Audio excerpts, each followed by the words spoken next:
여러분, 오늘도 함께 해주셔서 감사합니다. 제가 먼저 질문 하나 드려 보겠습니다. 은퇴하면 꼭 무언가 거창한 일을 해야만 할까요? 사람들은 흔히 말합니다. 창업을 해야지, 새로운 취미를 가져야지, 봉사활동이라도 해야지. 마치 뭔가를 해야만 노후가 의미 있는 것처럼 말이죠. 그런데 실제로 은퇴를 맞이한 분들의 속마음을 들어보면 이야기가 다릅니다. 생각보다 큰일을 하지 않아도 괜찮고 오히려 조용히 보내는 시간이 더 행복하다고 합니다. 솔직히 그냥 아무것도 하지 않고 노는 게 제일 큰 즐거움일 수 있습니다. 하고 싶은 일이 생기면 하면 되고 아무것도 하지 않아도 충분히 값지고 의미 있는 노후가 될 수 있습니다. 결국 중요한 건 무엇을 하느냐가 아니라 어떻게 행복을 느끼느냐 아닐까요? 여러분은 어떠신가요? 혹시 은퇴 후에 무언가 대단한 일을 하지 않으면 안 될 것 같은 불안감에 시달려 보신 적은 없으십니까? 아니면 반대로 그냥 쉬고 싶은데 주변 시선이 부담스러워 마음이 불편했던 적은 없으신가요? 우리는 늘 무엇을 해야 한다는 압박 속에서 살아왔습니다. 젊을 땐 일해야 하고 은퇴하면 또 무언가 의미 있는 일을 만들어야 한다고 말이죠. 그러나 실제로 은퇴 후 삶을 살아가는 분들의 이야기를 들어보면 정작 가장 큰 행복은 내 마음가짐에서 비롯됩니다. 오늘 저는 이 주제를 깊이 이야기해 보려 합니다. 60 이후의 진짜 지혜는 무엇일까요? 그냥 사는 게 최고다라는 말, 이것은 단순한 게으름의 고백이 아니라 인생을 오래 살아온 분들이 체득한 삶의 철학입니다. 무언가를 성취하지 않아도 누군가에게 인정받지 않아도 하루하루 편안히 살아가는 것 자체가 가장 큰 의미가 될 수 있다는 깨달음이죠. 그렇다면 우리에게 필요한 것은 새로운 목표가 아니라 이미 가진 삶을 감사하며 누리는 마음일지도 모릅니다. 이제는 더 이상 무언가를 해야만 한다는 부담에서 벗어나 그냥 살아도 괜찮다는 자유로움 속으로 들어가 보시는 건 어떨까요? 그리고 본격적인 이야기로 들어가기 전에 잠깐만요. 혹시 이 영상을 보고 계신다면 구독과 좋아요 꾹 눌러주시는 거 잊지 않으셨죠? 여러분의 작은 응원이 큰 힘이 됩니다. 그리고 늘 드리는 고정 멘트인데요. 여러분은 지금 이 영상을 어디에서 보고 계신가요? 집에서 편안히 혹은 카페에서 여유롭게 아니면 산책길에서 이어폰으로 듣고 계실 수도 있겠죠. 어디서든 함께해 주시는 여러분이 계시기에 이 시간이 더 의미 있고 따뜻해집니다. 댓글로 지금 계신 곳과 함께 오늘의 기분도 살짝 남겨주시면 좋겠습니다. 1. 은퇴 후의 첫 번째 혼란. 제가 만난 65세 김영호님의 이야기로 시작해 보겠습니다. 영호님은 평생 은행에서 근무하시다 지점장으로 퇴직을 하셨습니다. 마지막 날 동료들과 후배들이 준비한 송별회를 마치고 집에 돌아오는데 마음 한편이 묘하게 허전했습니다. 이제 나는 더 이상 필요 없는 사람인가? 하는 생각이 스쳤죠. 다음 날 아침 늘 하던 습관대로 6시에 일어나 넥타이를 매려다가 멈칫했습니다. 더 이상 갈 곳이 없다는 현실이 갑자기 낯설고 무겁게 다가왔습니다. 주변에서는 여러 가지 조언이 쏟아졌습니다. 선배님, 그 경력으로 자문위원 자리 얼마든지 구하실 수 있어요. 요즘 주식 공부 다시 시작해 보세요. 투자로 제2의 인생 열어야죠. 집에만 계시면 적적해져요. 뭘 하나 새로 하셔야 합니다. 영호님도 한동안 그 말에 흔들렸습니다. 증권사 세미나에도 가보고 지인들과 새로운 투자 모임도 알아봤습니다. 하지만 마음은 점점 지쳐갔습니다. 나는 또다시 돈을 좇으며 긴장 속에서 살아야 하나? 하는 회의가 들었죠. 그때 영호님은 스스로에게 물었습니다. 내가 진짜 원하는 건 뭘까? 은행에서처럼 치열하게 살기보다는 손주와 놀고 뒷산을 오르내리며 여유를 즐기고 아내와 차 한 잔 나누는 시간이 더 소중하지 않을까? 그 순간 가슴 깊이 쌓였던 긴장이 풀리면서 눈물이 핑 돌았습니다. 그래, 이제는 당장에 더 벌고 더 이룰 필요가 없어. 그냥 쉬어도 괜찮아. 이제 내 인생을 살고 싶어. 그래서 영호님은 스스로에게 약속했습니다. 한 달간 새로운 계획 세우지 않으며 하고 싶은 일 마음껏 하기. 그 시간 동안 아침엔 손주와 동네 놀이터에 가고 오후엔 산책을 하며 사진을 찍고 저녁엔 가족들과 함께 밥을 먹었습니다. 한 달이 지나자 마음이 훨씬 가벼워졌습니다. 솔직히 말해 이렇게 사는 게 제일 행복합니다. 누군가 시켜서 하는 게 아니라 내가 원하는 걸 하며 보내는 시간이요. 이 관계 많을수록 좋은 게 아니다. 여러분, 은퇴하고 나서 가장 무서운 감정이 뭔지 아십니까? 바로 외로움입니다. 70세 윤동수 님도 그랬습니다. 퇴직하고 처음 몇 주는 그럭저럭 괜찮았습니다. 하지만 어느 날 달력을 보니 아무 약속도 없는 빈칸만 가득했습니다. 그때 마음속에서 이런 생각이 들더랍니다. 나 이렇게 살다가는 사람들하고 멀어지고 외톨이 되는 거 아닌가? 그래서 동수님은 결심했습니다.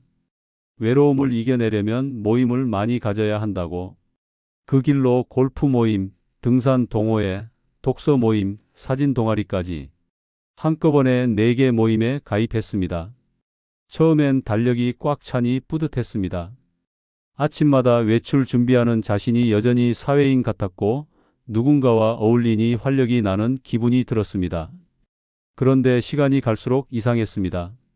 집에 돌아오면 몸은 늘 피곤했고 카드 명세서에는 모임비와 식사비가 한 달에 70만 원 가까이 찍혀 있었습니다. 무엇보다도 아내와 마주 앉아 밥 먹을 시간이 줄어든 게 마음에 걸렸습니다. 외로움을 달래려고 모임을 늘렸는데 오히려 더 지치고 더 외로워진 기분이네. 고민 끝에 동수님은 대부분의 모임을 정리하고 독서 모임 하나만 남겼습니다. 그리고 거기서 만난 진짜 마음 통하는 친구. 인생 이야기를 나누고 서로의 삶을 응원해 줍니다. 그분이 제게 이런 말씀을 하셨어요. 행복은 모임의 개수가 아니라 깊이에 있더라고요. 많은 사람을 알아도 허전한데 진짜 내 마음을 들어주는 단 2~3명만 있으면 외롭지 않아요. 건강 늘리는 게 아니라 지키는 것. 여러분, 은퇴하고 나면 가장 많이 듣는 말이 뭔지 아십니까? 이제 운동 제대로 하셔야죠. 근육 키워야 늙지 않는다니까요. 72세 김정호 님도 그 말을 듣고 헬스장에 등록했습니다. 주변 사람들이 웨이트 트레이닝 해야 젊어진다고 하니 하루도 빠짐없이 나가 고강도 운동을 시작했죠. 하지만 며칠 만에 허리가 삐끗하고 말았습니다. 결국 병원에 갔더니 의사가 이렇게 말했습니다. 선생님 나이에는 근육을 늘리는 게 목표가 아닙니다. 지금 있는 걸 천천히 지키는 게 더 중요합니다. 이 말이 참 와닿았다고 하시더군요. 그 후 정호님은 운동 방식을 완전히 바꿨습니다. 헬스장에서 무거운 기구 대신 집에서 짧고 가벼운 루틴을 만들었습니다. 아침에 일어나서 10분 가볍게 스트레칭, 점심 전 2~30분 동네 걷기, 저녁에 10분 의자에 앉아 스쿼트 몇 번, 벽을 짚고 푸시업 몇 번, 일주일에 2번 누워서 무릎 세우고 호흡하는 코어 운동. 그렇게 몇 달을 이어오니 몸이 무겁지 않고 오히려 더 가벼워졌습니다. 무엇보다 중요한 건 운동 후에 피곤해서 쓰러지지 않고 다음 날도 똑같이 할 수 있다는 거였죠. 정호님이 하신 말씀이 기억에 남습니다. 운동은 오늘만 하는 게 아니라 내일도 계속할 수 있어야 진짜 운동이더라. 여러분, 지금까지 여러 은퇴 선배들의 이야기를 들어봤습니다. 아마 저거 내 얘기 같은데 하고 공감하신 분들도 계실 거예요. 그런데 혹시 이런 생각도 드시지 않나요? 경험담은 좋은데 전문가들은 뭐라고 말할까? 그래서 제가 여러분을 대신해 물어봤습니다. 심리 전문가, 의사 선생님, 그리고 문화와 재정을 연구하는 분들까지 은퇴 후의 삶을 어떻게 바라보고 준비해야 하는지 그들의 조언을 지금부터 함께 들어보시죠. 1. 은퇴 초기는 상실 애도기. 임상심리사 김서진 선생님은 이렇게 말합니다. 은퇴 초기의 마음은 마치 애도 과정과 비슷합니다. 잃어버린 것은 직장만이 아니라 정체성과 역할, 그리고 하루의 리듬입니다. 그동안은 출근이라는 일정이 하루를 이끌었지만 은퇴 후엔 갑자기 그 리듬이 사라집니다. 아침에 눈을 떠도 더 이상 갈 곳이 없고 누군가가 내 역할을 필요로 하지 않는다는 생각이 밀려옵니다. 그래서 공허함, 상실감, 때로는 나는 이제 쓸모없는 사람이 된 건 아닐까? 라는 불안이 따라옵니다. 실제로 한국심리학회 조사에 따르면 은퇴 후 1년 이내에 우울감을 경험하는 비율이 45%에 달한다고 합니다. 이는 단순한 기분 저하가 아니라 그동안 삶을 지탱하던 일이라는 기둥이 무너졌을 때 자연스럽게 겪는 심리적 반응입니다. 따라서 이 시기에는 억지로 무언가를 채우려 하기보다 스스로에게 이렇게 말해주는 것이 중요합니다. 나는 지금 잠시 쉬어도 된다. 당분간은 공백을 경험하는 게 자연스러운 과정이다. 이 쉼의 허용이 곧 회복의 시작이 됩니다. 스스로를 다그치지 않고 상실의 감정을 충분히 느끼는 시간이 있어야 이후의 삶을 새로운 의미로 채워갈 수 있기 때문입니다. 이 운동은 강도가 아니라 지속. 노인의학 전문의 한지욱 교수는 이렇게 강조합니다. 은퇴 후 건강은 강도가 아니라 지속입니다. 세계보건기구 역시 65세 이상 노인에게 주당 최소 150분의 중등도 신체 활동을 권장합니다. 즉 하루 30분 정도 가볍게 걷고 이를 주 5회 이상 이어가는 수준이면 충분하다는 것입니다. 하지만 여기서 중요한 건 양이 아니라 꾸준함입니다.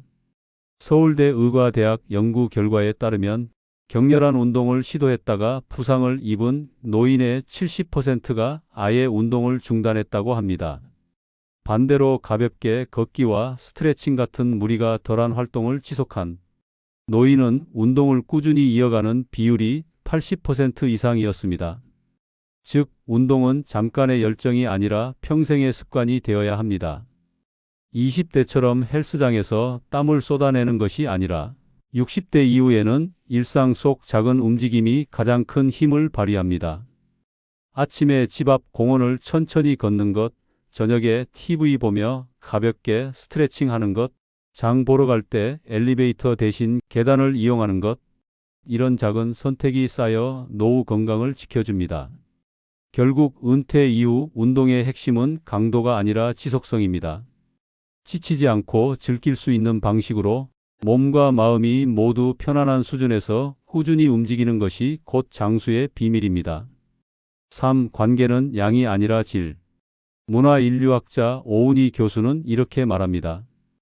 은퇴 후 행복은 관계의 양이 아니라 질입니다. 깊은 관계 몇 개면 충분합니다. 많은 분들이 은퇴 후 외로움을 두려워하며 사람을 무조건 많이 만나야 한다고 생각합니다. 그러나 실제로는 얕고 피상적인 만남이 늘어나면 오히려 피곤함과 공허감만 커질 수 있습니다. 중요한 건 얼마나 많은 사람을 만나느냐가 아니라 얼마나 깊이 연결되어 있느냐입니다. 하버드 대학교가 무려 80년 동안 724명을 조사한 세계 최장기 행복 연구 결과도 같은 이야기를 전합니다. 노년의 삶의 만족도를 가장 크게 좌우한 것은 돈도 명예도 아닌 깊고 안정된 인간관계였습니다.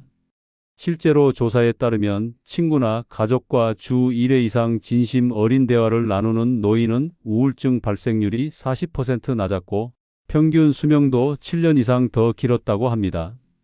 이는 단순히 대화의 횟수가 아니라 마음을 나눌 수 있는 누군가가 있다는 사실이 주는 안정감 때문입니다.